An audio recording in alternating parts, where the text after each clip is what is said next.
I remember the day it all started, the moment I stumbled upon the truth that shattered my reality. It was a quiet Sunday morning. My wife, Sarah, had left her laptop open on the kitchen counter while she ran upstairs to grab a sweater. Normally, I respected her privacy. I had no reason not to. We'd been together for nearly a decade, built a life from scratch, and weathered the usual storms of married life.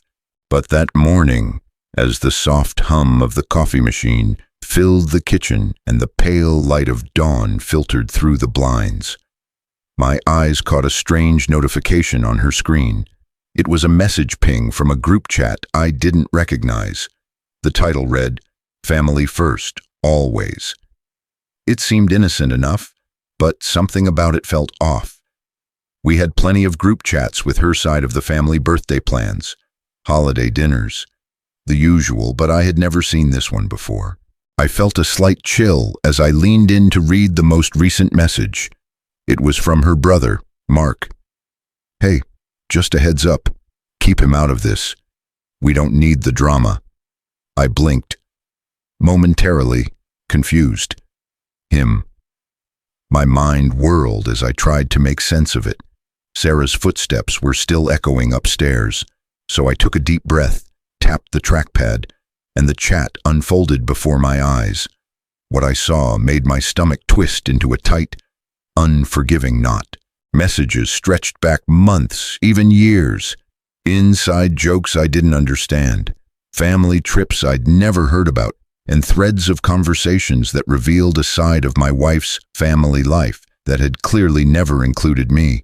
One message from her sister, Amy, stood out like a blaring alarm. "He's going to find out eventually. Just be ready." It felt like I had been dunked in ice water. My pulse thudded in my ears as I scrolled further. There were photos of her at a cabin I didn't recognize, laughing with her siblings and parents, clinking glasses around a bonfire, weekend trips, family outings, even birthday celebrations. I wasn't in a single one. I found one image that hurt more than the rest. It was a picture of Sarah, her parents, her siblings, and their spouses, all seated at a long wooden table. A familiar bottle of wine sat in the center, the same vintage we had chosen for our wedding. I recognized it instantly. There, in a photo from a company Christmas party 2 years ago, stood a tall, striking brunette clinking glasses with Mark. The caption read, "Work Fam." Closing out the year strong, I clicked into the tagged profile, my heart thudding as the page loaded. Joanna Michaels. A few more clicks confirmed it. She worked at the same company as Mark, a small real estate firm known for flipping high-end properties. I remember calling her from my hotel room that Friday night, hearing the faint echo of background chatter, and her dismissive, hurried tone as she claimed she was just having a quiet night in, catching up on some shows. I felt the sting of betrayal wash over me like the slow burn of whiskey down my throat. This wasn't just a simple oversight or a one-time exclusion. This was deliberate, calculated. I closed the laptop as I heard her footsteps coming down the stairs, my heart thudding like a war drum in my chest. Sarah breezed into the kitchen, still tugging her sweater over her head, flashing me that familiar, disarming smile. "Hey, you okay?" she asked, reaching for her coffee. I forced a tight-lipped smile, feeling the weight of 1,000 unspoken words choking me. "Yeah, just thinking about work." As I watched her take a casual sip of her coffee, I realized I had a choice to make. I could confront her now, demand an explanation, and watch our life together implode in the heat of a morning argument. Or I could wait, gather more pieces of this twisted puzzle, and make sure I had all the facts before lighting the match. I chose the latter. The days that followed felt like walking through a fog, each moment tinged with the bitter taste of betrayal. I had always prided myself on being the kind of husband who could trust his wife implicitly. We'd built a life together, made promises under the warm sun of a June wedding, shared whispered dreams of the future under starlit skies. But now, every shared glance, every casual touch felt like a potential lie. I became hyper-aware of every detail, the way Sarah's phone never left her side, the way she seemed to have perfected the art of slipping into another room for private conversations. It was like living with a stranger, a woman I thought I knew better than anyone, yet who had somehow managed to craft a parallel life right under my nose. One night, as she leaned against the kitchen counter scrolling through her phone, I casually asked, "Hey, what's your family up to these days? We haven't seen them in a while." She didn't even flinch. "Oh, you know them. Busy as ever. Mark's still working on his landscaping business. Amy's dealing with her kids' school drama, and Mom and Dad are planning their next road trip." The lie slid so smoothly off her tongue that, for a split second, I almost doubted what I had seen in that chat. But then I remembered the photo, the one with the wine bottle, the stolen weekend. I forced a chuckle, masking the tightness in my chest. Yeah, I guess life gets in the way. That night, as she drifted off beside me, her soft, steady breathing blending with the hum of our ceiling fan, I lay awake, staring at the ceiling. My mind raced, replaying years of family dinners and vacations, searching for the signs I had missed. It reminded me of a story I once read about the Trojan horse, the grand gift of the Greeks that concealed their true intentions. For years, the people of Troy celebrated its arrival, never realizing they had welcomed their own destruction. Was I the fool in this story, blissfully unaware of the betrayal nestled within my own marriage? A few days later, I seized my first real opportunity to dig deeper. Sarah had left her phone charging in the kitchen while she took a long, luxurious bath, a rare moment when she was completely disconnected. I could hear the faint splashing of water and the soft notes of her favorite playlist echoing down the hall. I hesitated, my heart pounding in my chest.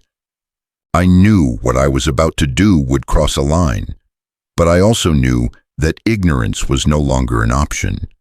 I picked up her phone, the familiar glow of the screen casting harsh shadows on the kitchen counter. Her passcode, our wedding anniversary, slid in without a hitch. For a moment, the irony almost made me laugh. Here I was, using a date that was supposed to symbolize our eternal bond to unlock the secrets she had hidden from me. I tapped into her messaging app, finding the family first, always chat with a single swipe. The most recent message was from her mother, sent just an hour ago. "So excited for this weekend. Can't wait to see everyone again." My stomach dropped. This weekend, I had no idea there were plans for this weekend. Sarah had told me we'd just be lounging around the house, catching up on shows.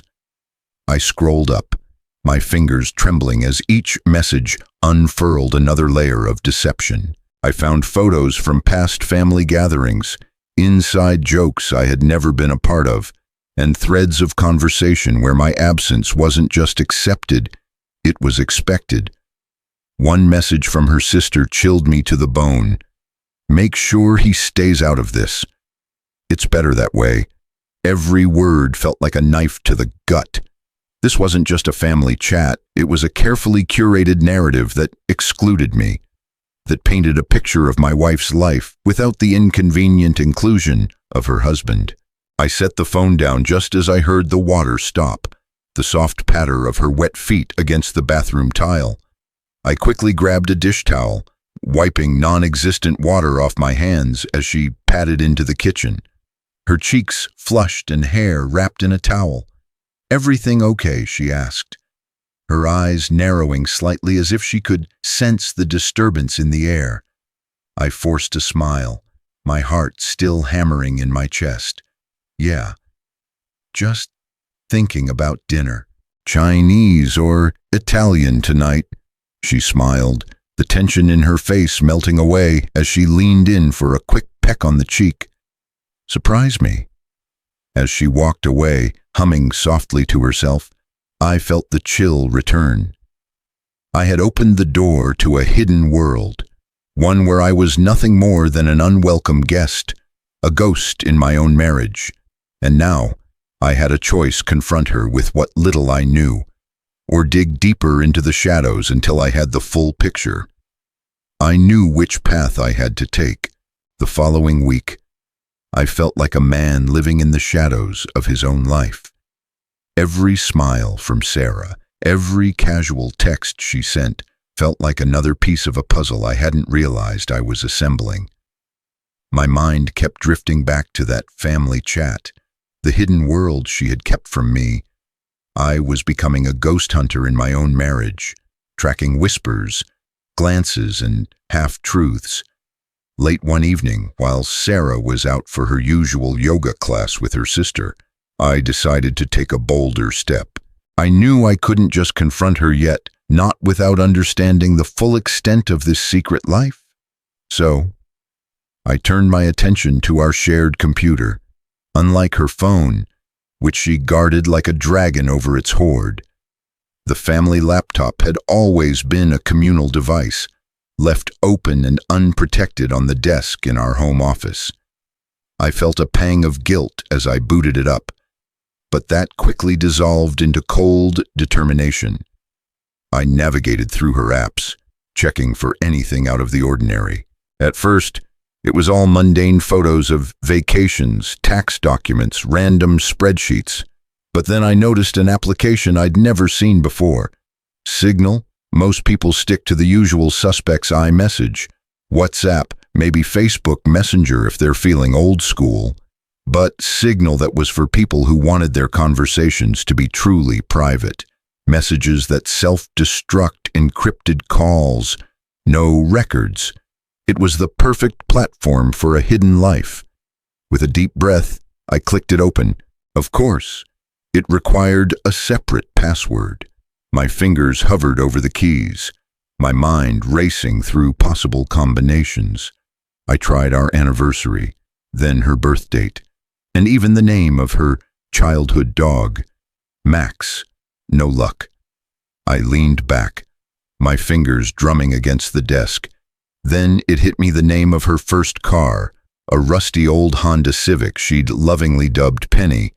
I typed it in, and the app unlocked with a soft chime. The messages were a digital minefield, filled with everything I had feared and more. There were threads with her siblings, her parents, even her close friends.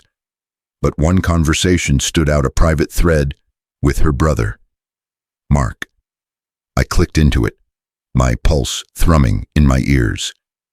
Mark, you coming this weekend should be epic. Sarah. Of course, I just need to make sure he's got his own plans. Mark, ha ha.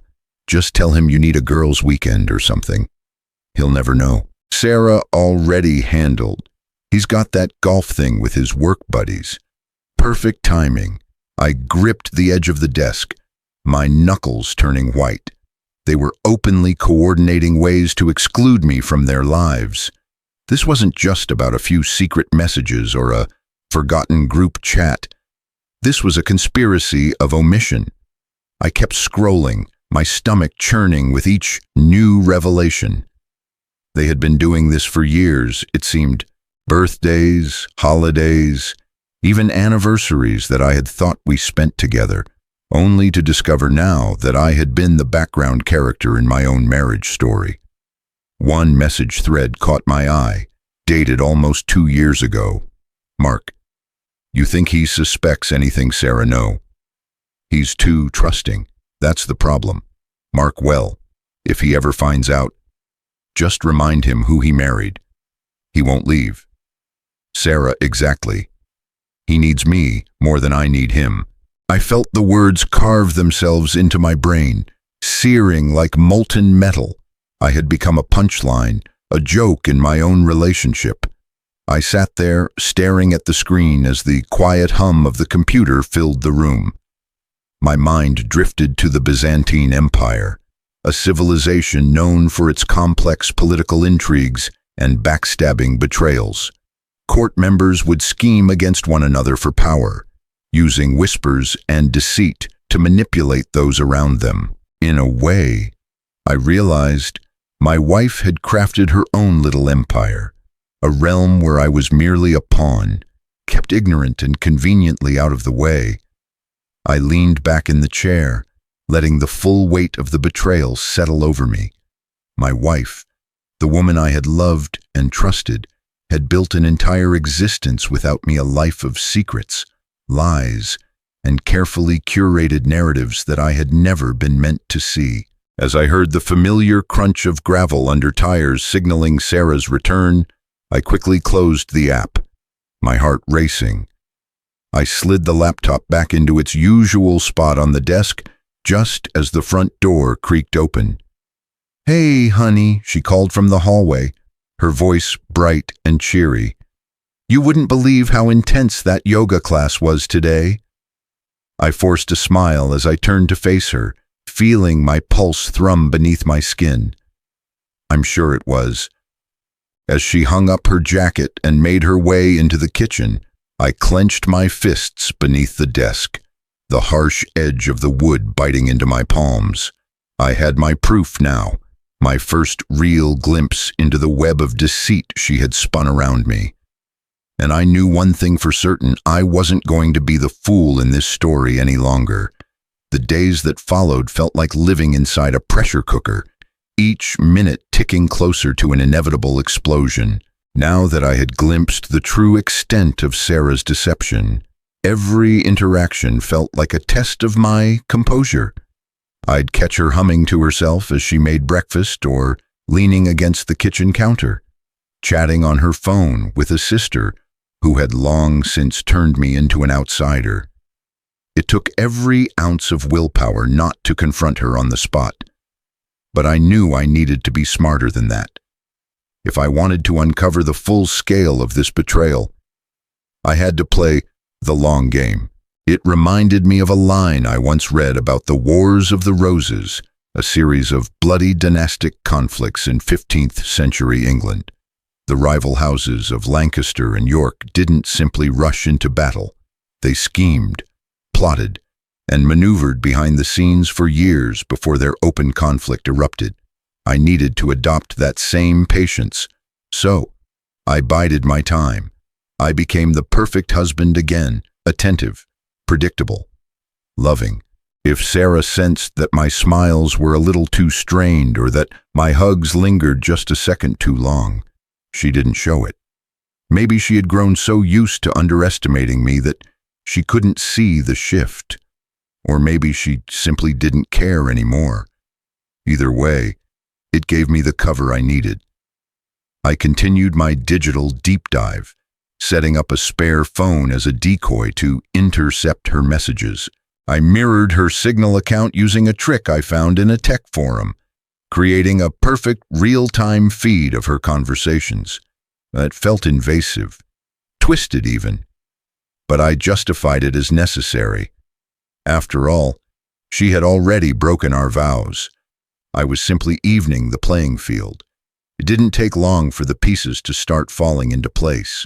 One afternoon, while pretending to review some work emails on my laptop, I caught a new message from her brother, Mark. "Hey, just a reminder, we need to keep this tight. No slip-ups.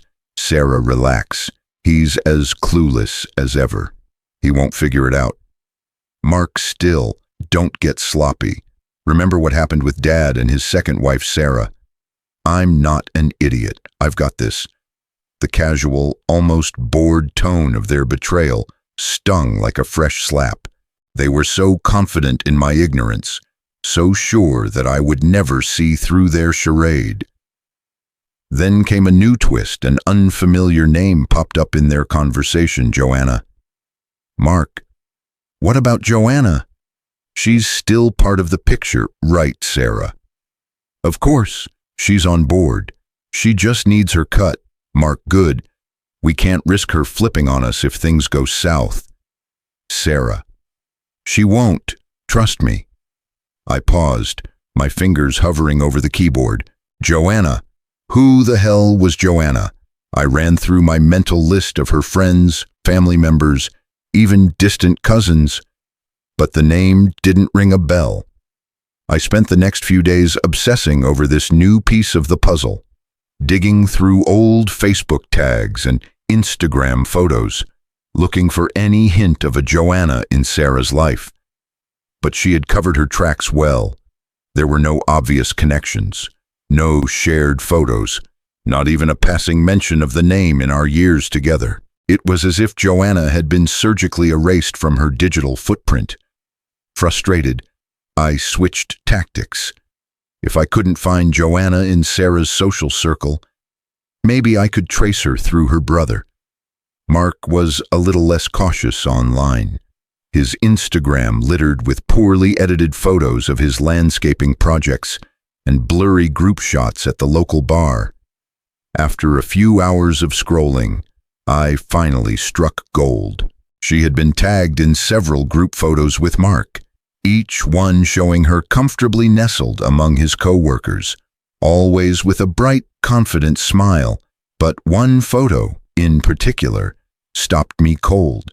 It was from a camping trip, dated about a year ago. The shot showed a group of people around a crackling fire, mugs in hand, laughing under a canopy of stars. Sarah was there, her head tilted back in a carefree laugh, her arms slung around Joanna's shoulders. The caption, written by Joanna herself, read, "Best weekend ever with the best people." Chosen family. I felt the blood drain from my face. This wasn't just a friend of a friend or a casual acquaintance. This woman was deeply embedded in Sarah's hidden life, a part of the world that had been deliberately kept from me. As I sat there, staring at the screen, the pieces began to snap into place. This wasn't just a secret chat or a few whispered lies. This was an entire double life, built on a foundation of deceit and exclusion, and I had only scratched the surface. I leaned back in my chair, the leather creaking under my weight, and let out a slow, shuddering breath. My mind raced with possibilities, with the dark, twisting paths this discovery might lead me down. But one thing was certain: I had crossed a line, and there was no going back. The discovery of Joanna felt like a fresh wound, sharp and impossible to ignore. Over breakfast, as Sarah sipped her coffee and scrolled through her phone, I leaned against the counter, feigning casual interest. "Hey, remember when we refinanced the house a couple of years back?" I asked, forcing a chuckle. "Feels like ages ago." She glanced up, a flicker of something surprised panic crossing her face, before she plastered on that familiar, disarming smile. "Yeah. Why, oh, nothing," I said, keeping my tone light, just thinking about how much it helped us. I spent hours each night, long after Sarah had drifted into a peaceful, oblivious sleep beside me, piecing together every scrap of information I could find about this mystery woman. One night, as I scrolled through Joanna's social media, I stumbled upon an old post that made my blood run cold. It was from 2 years ago, just a few months before Sarah's sudden push for us to refinance our mortgage. The post featured a beaming Joanna standing in front of a newly renovated house, a sold sign prominently displayed in the front yard. The caption read, "Another one down. Grateful for my amazing clients and the best business partner a girl could ask for."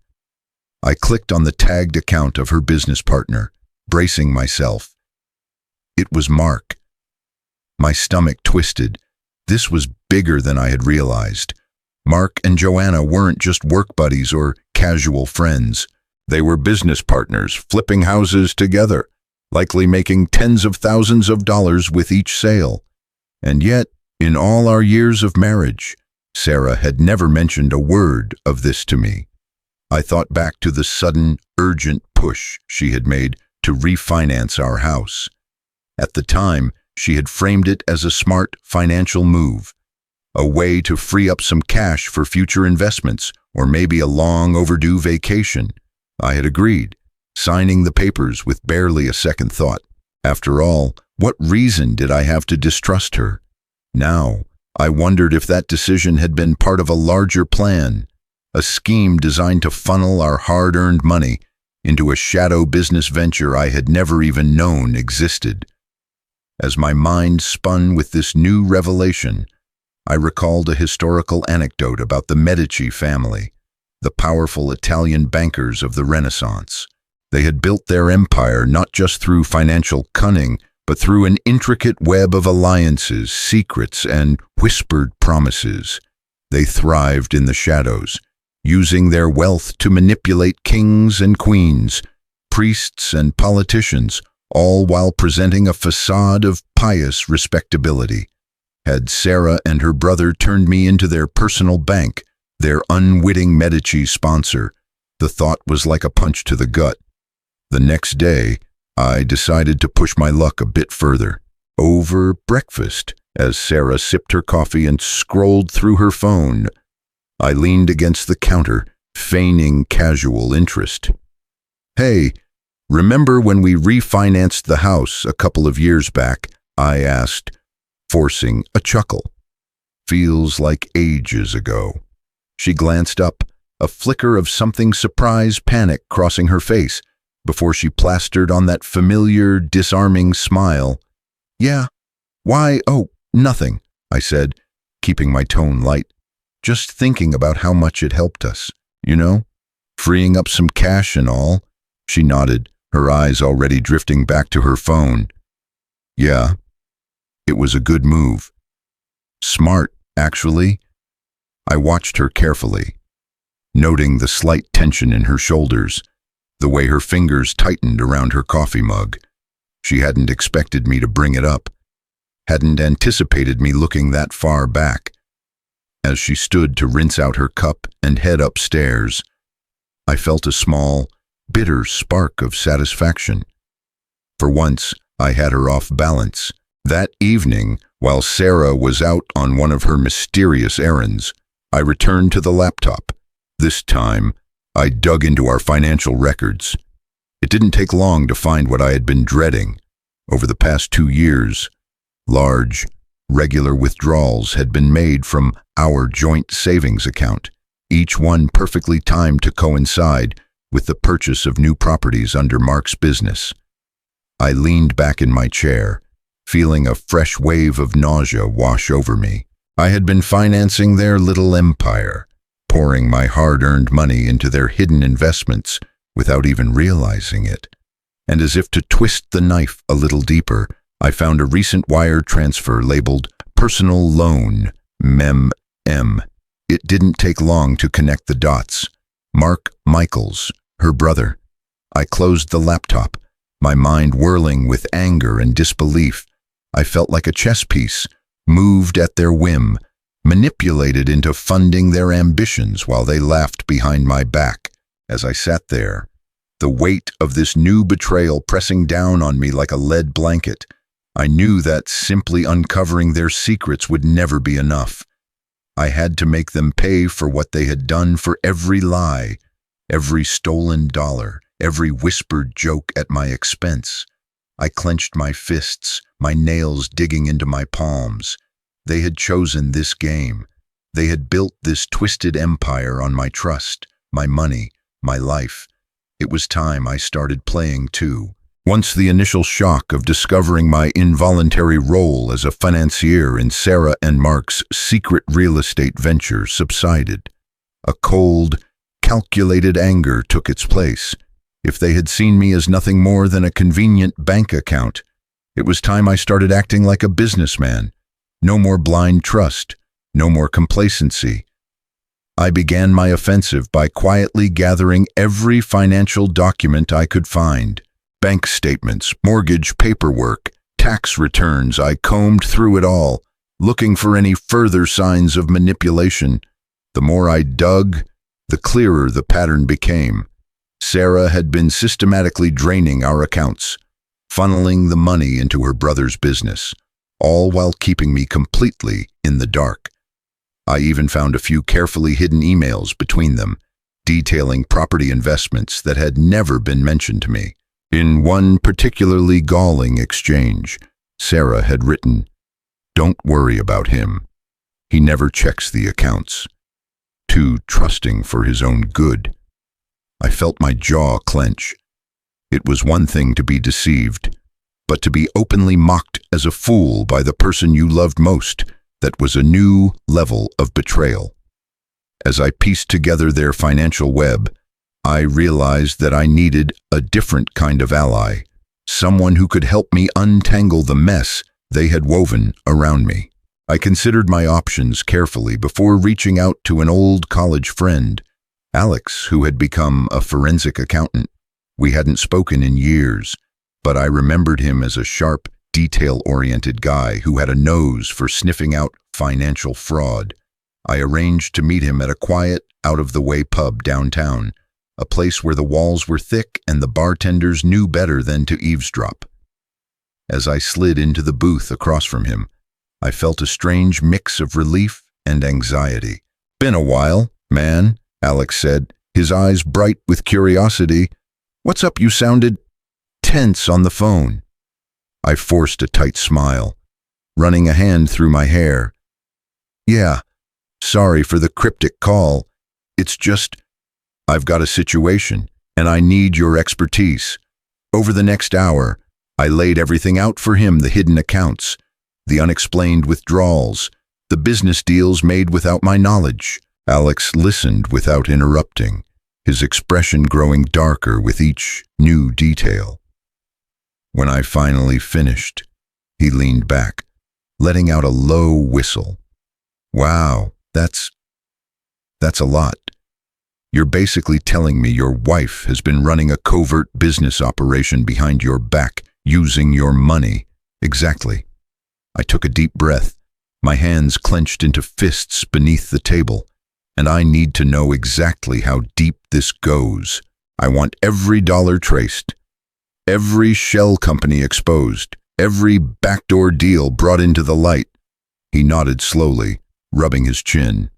"All right, I'll need access to your accounts, any joint investments, and whatever business records you can get your hands on. It's going to take time, though. This kind of thing can get messy." I met his gaze, my voice steady. "I don't care how messy it gets. I just want the truth." As we parted ways, I felt the first real flicker of hope I had experienced in weeks. I had taken my first step toward reclaiming my life, my dignity, and, perhaps most importantly, my control. Over the next few days, Alex kept me updated as he dug into the tangled mess of financial deceit Sarah and her brother had constructed. He found multiple shell companies, each one carefully obscured behind layers of paperwork and proxy owners, all leading back to Mark and, by extension, Sarah.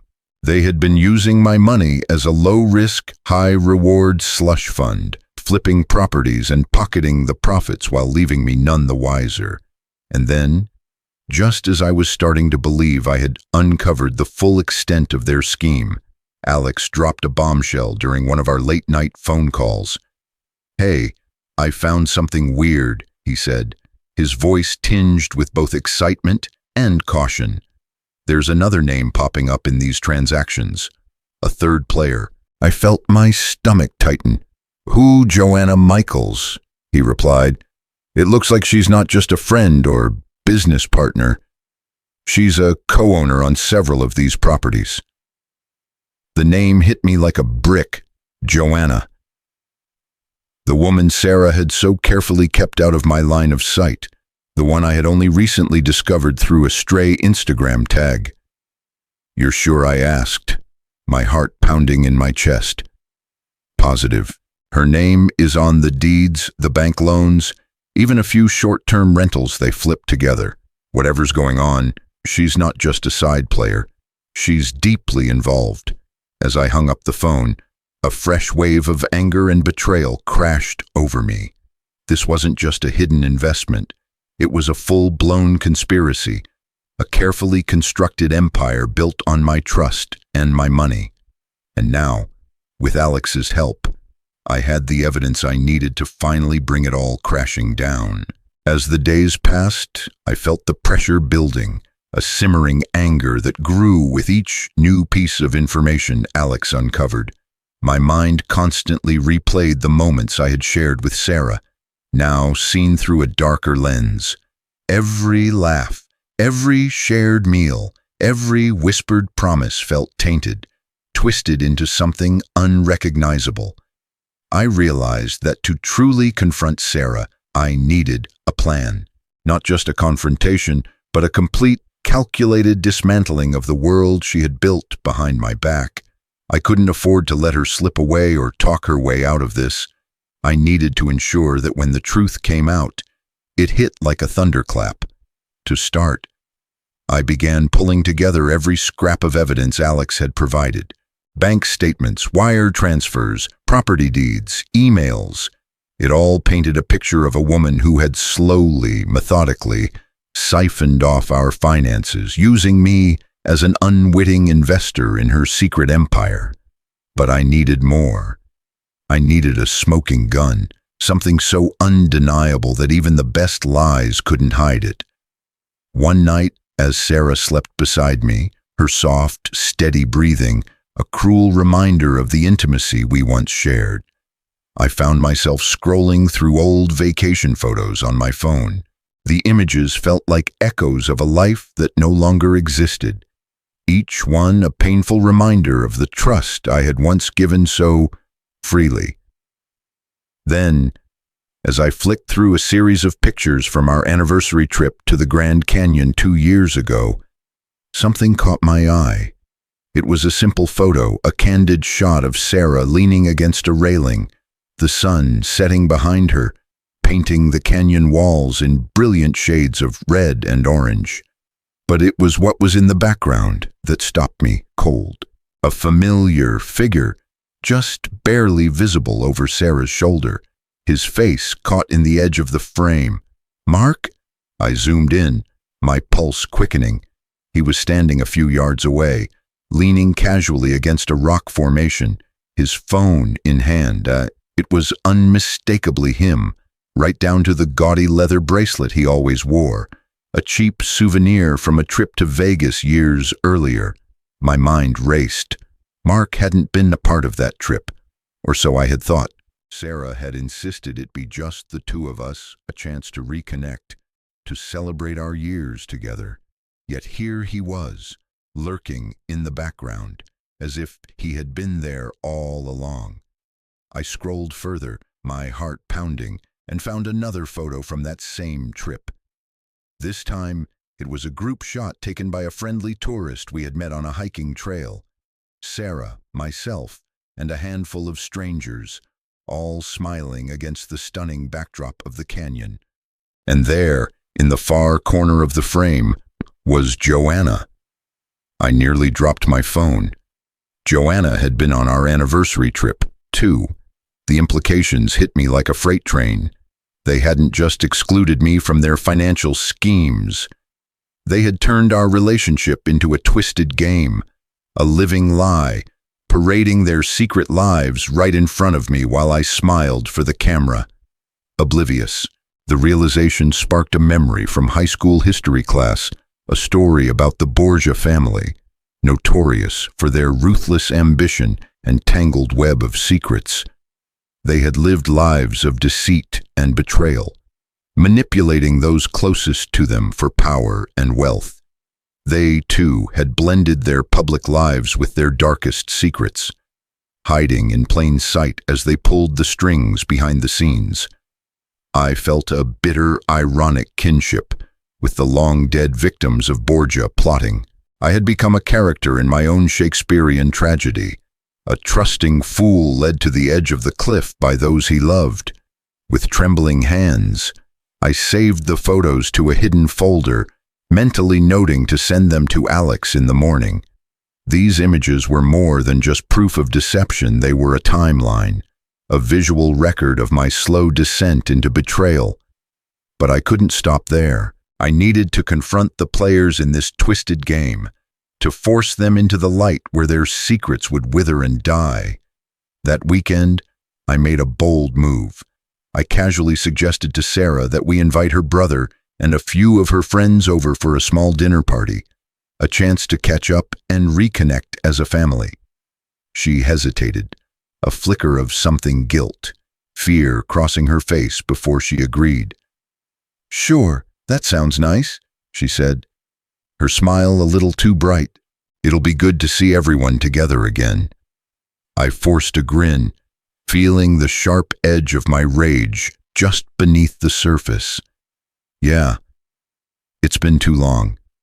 As she walked away, her phone in hand, likely texting Mark and Joanna to prepare for whatever charade they needed to maintain, I felt a cold, grim satisfaction. I was no longer the fool, the outsider. I was the hunter, slowly closing the net around my unsuspecting prey. And soon, they would have nowhere left to hide. The night of the dinner party arrived with a tense electric energy that buzzed through every corner of the house. I had spent the entire day preparing, carefully curating the guest list to ensure both Mark and Joanna would be present. I wanted them all in one place, their masks firmly in place, so I could watch them squirm when the time came to rip those masks away. Sarah flitted around the kitchen, humming softly as she chopped vegetables and checked on the roasting chicken. She seemed genuinely excited, her face glowing with a happiness I now found painfully artificial. It reminded me of the French salons of the 18th century, where nobles and intellectuals gathered to exchange ideas while secretly plotting their own agendas. I wondered if Sarah realized how much she had in common with those powdered aristocrats, weaving webs of deceit even as they smiled and toasted their guests. Mark arrived first, a bottle of expensive scotch in hand, his grin wide and confident as he clapped me on the back. "Hey, brother-in-law," he boomed, his voice echoing off the kitchen tiles. "Long time, no see." I forced a smile, gripping his shoulder a bit tighter than necessary. "Yeah, it's been a while. Good to see you, Mark," he chuckled, oblivious to the undercurrent in my tone, and handed the bottle to Sarah, who placed it on the counter with a practiced flick of her wrist. I watched them exchange a brief, knowing glance before she turned back to the stove, her smile never faltering. Joanna arrived shortly after, her entrance a quiet, understated contrast to Mark's boisterous energy. She moved through the doorway with the graceful ease of someone used to slipping into a room unnoticed, her sharp eyes sweeping over the scene as if mentally cataloging every detail. I greeted her with a polite nod, struggling to keep my voice steady. "Glad you could make it, Joanna," she smiled, her dark eyes sparkling as she set a bottle of wine on the counter. "Wouldn't miss it." As the night wore on, the conversation flowed easily, the three of them falling into their familiar rhythm as they shared stories of past vacations, inside jokes and half-remembered anecdotes from family gatherings. I played my part, nodding along and chuckling at the appropriate moments, all the while mentally cataloging every sideways glance, every shared smirk, every fleeting touch that hinted at the deeper, more twisted connection they shared. I waited until dessert, the point in the evening when wine and full bellies tend to loosen tongues. Before I made my move, I stood, raising my glass. "Before we wrap up, I just want to say something." The room fell quiet, three pairs of eyes turning to focus on me, their expressions ranging from mild curiosity to cautious anticipation. "I've been doing some thinking lately," I began, swirling the dark red liquid in my glass, letting the tension build, about family, about loyalty, about trust. Mark chuckled, lifting his own glass. Here, Cheers to that. I ignored him, my eyes never leaving Sarah's face. And about secrets, I continued, my voice dropping to a softer, more dangerous tone, about the lies we tell to the people who trust us the most. I saw the flicker of panic in Sarah's eyes, the slight tightening of her jaw, the way her hand trembled as she set down her fork. Joanna shifted uncomfortably in her seat, her carefully composed smile slipping just a fraction. I reached into my pocket, pulling out my phone and tapping the screen. I had prepared for this moment, saving the photos from our Grand Canyon trip, the financial records, the damning messages and emails into a single, neatly organized slideshow. I cast the screen to the living room TV. The first image, a shot of Sarah and Joanna, arms draped around each other, laughing in the warm Arizona sun, filling the room with a sudden, deafening silence. I felt a twisted sense of satisfaction as I watched their faces drain of color, their carefully constructed facades cracking under the weight of undeniable proof. I know everything, I said, my voice low but clear. The business deals, the hidden accounts, the secret meetings. I know about the money, the lies, and the betrayal. Sarah's mouth opened and closed like a fish out of water, her eyes wide and pleading. Mark's face twisted into an ugly snarl, his fists clenching on the table.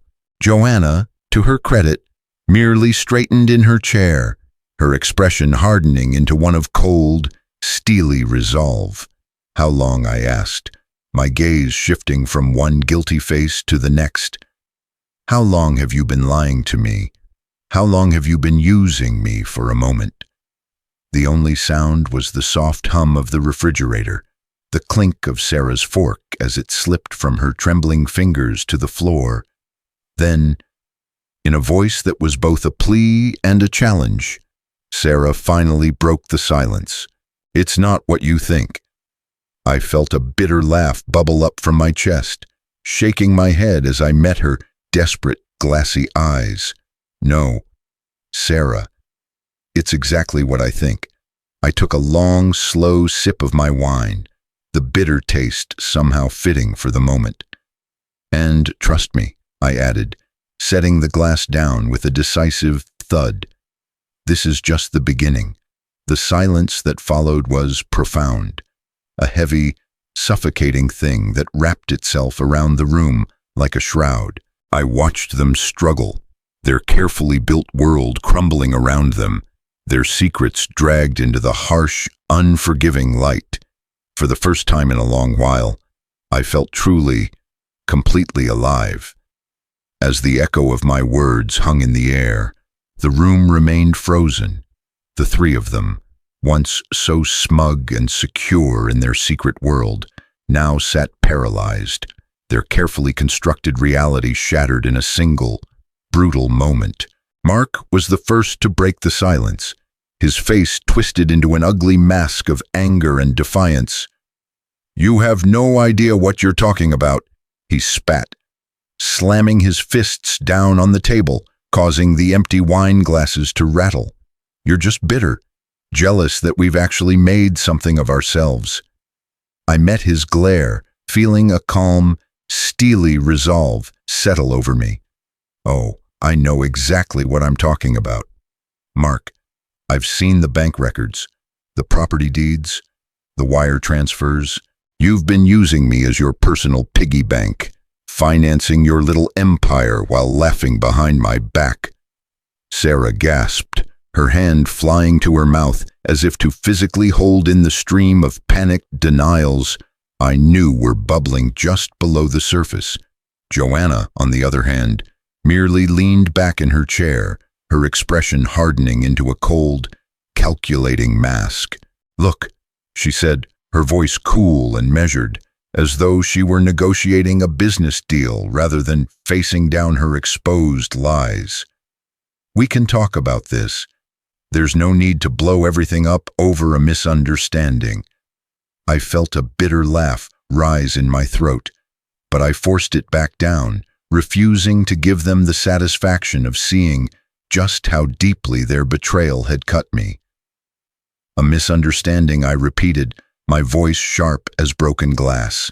"You've been lying to me for years, draining our accounts, using my money to fund your business.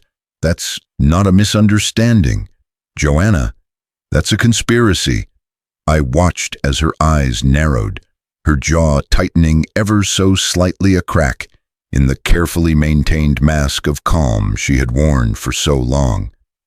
Mark leaned forward, his voice dropping to a low, dangerous growl. "You think you're so smart, don't you, digging through our finances like some paranoid detective? But you have no idea what you're dealing with." I leaned in as well, my face inches from his, my heart pounding but my voice steady. "Enlighten me, then. What exactly am I dealing with for a moment?" His bravado wavered, his eyes flicking to Sarah, who sat as pale and silent as a statue beside him. Then, with a sudden, reckless desperation, he spat out the truth. "Fine," he snarled, throwing up his hands. "Yes, we used your money. Yes, we built our business on your dime. But it's not just us, all right? We've got partners, investors, people who won't take kindly to you sticking your nose where it doesn't belong." I felt my blood run cold, the room seeming to tilt slightly as his words sank in.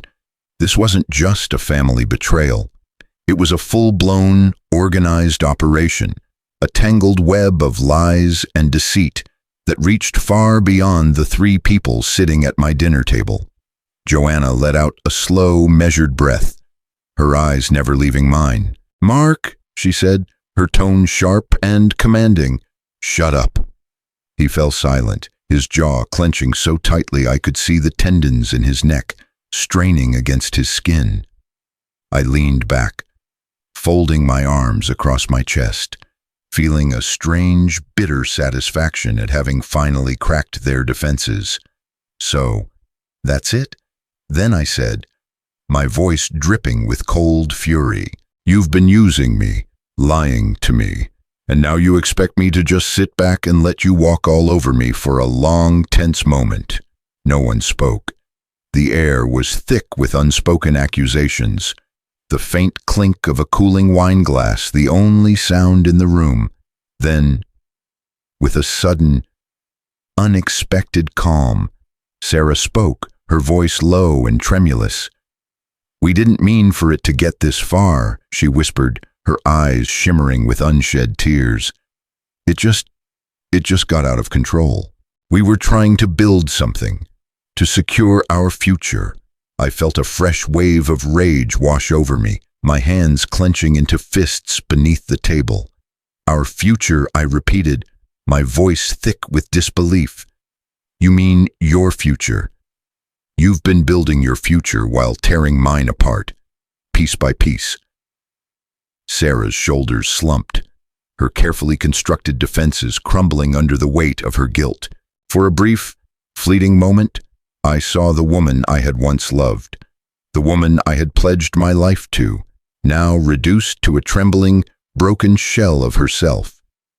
Joanna, however, remained as cold and unyielding as ever, her dark eyes flashing with something dangerously close to contempt. "You have no idea what you're getting into," she said, her voice low and threatening. "Walk away now, while you still can.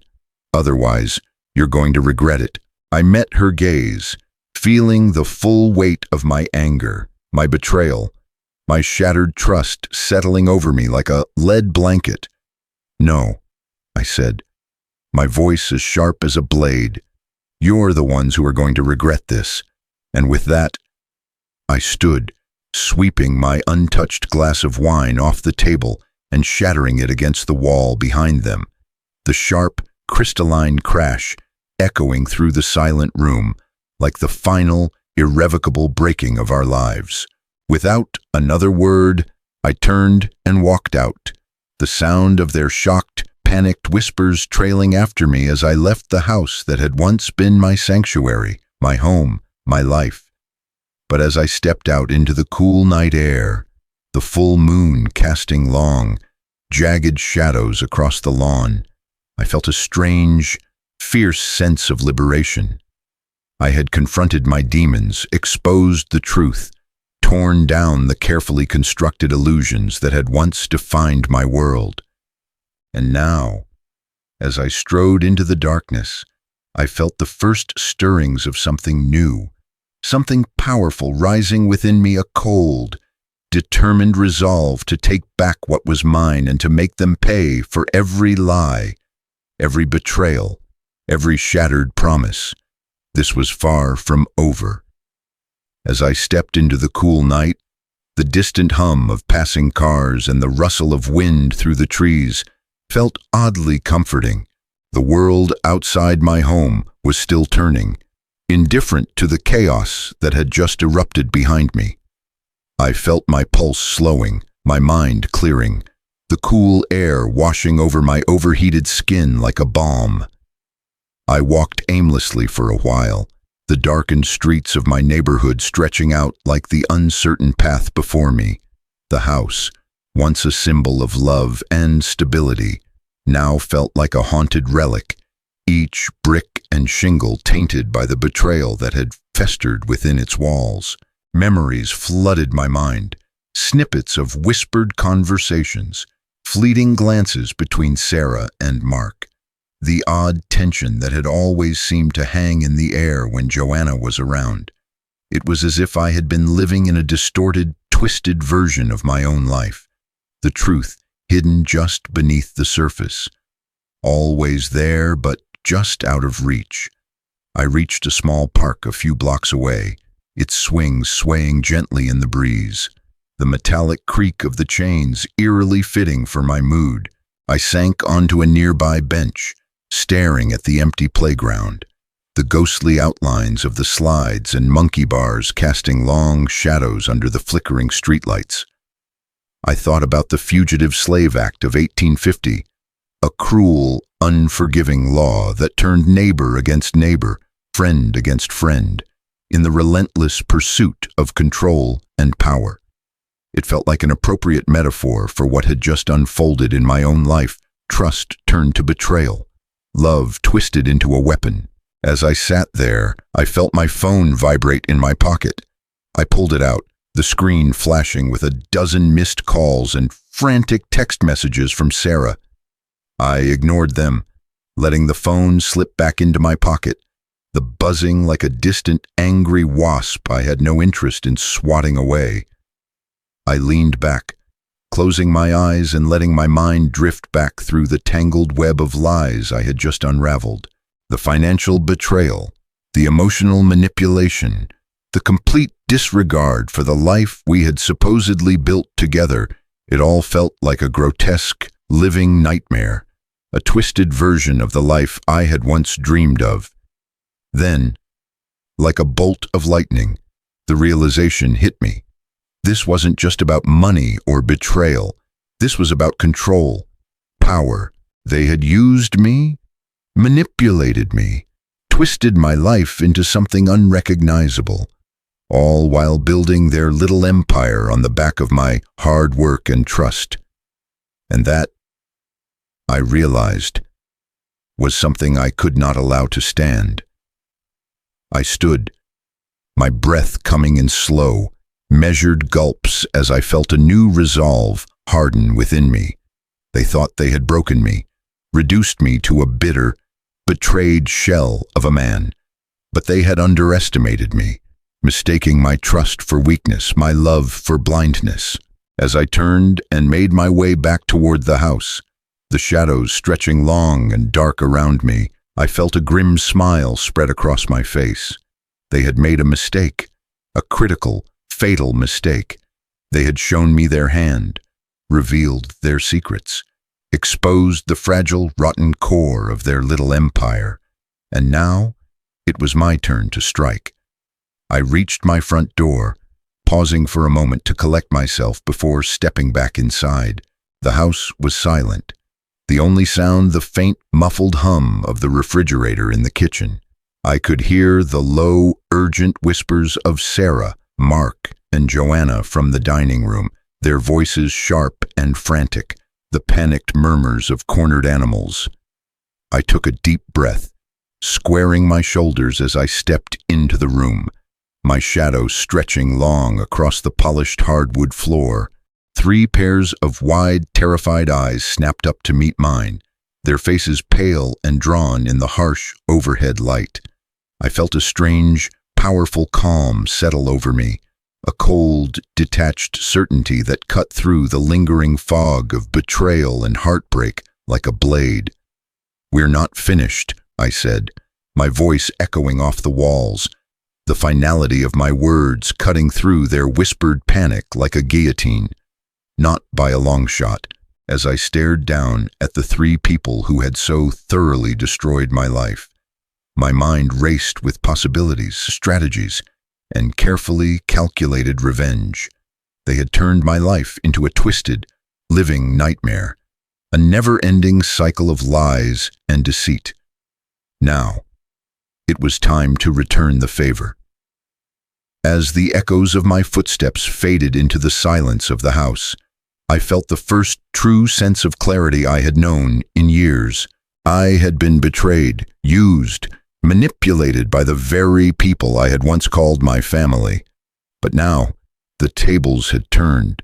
I took a long, slow breath, letting the cool night air fill my lungs, each step carrying me further from the man I had once been and closer to the man I needed to become. For too long, I had been blind, trusting, naive, but no longer. Now, I was awake, my eyes wide open to the harsh, unforgiving reality of the world around me. They had torn my life apart, shattered my trust, and stolen my dreams, but they had also given me something in return: a fire, a purpose, a renewed sense of who I was and what I was capable of. As I stepped back into the night, the cool breeze whispering through the trees like a distant, forgotten melody, I felt a grim, determined smile spread across my face. They had made their move. Now, it was my turn.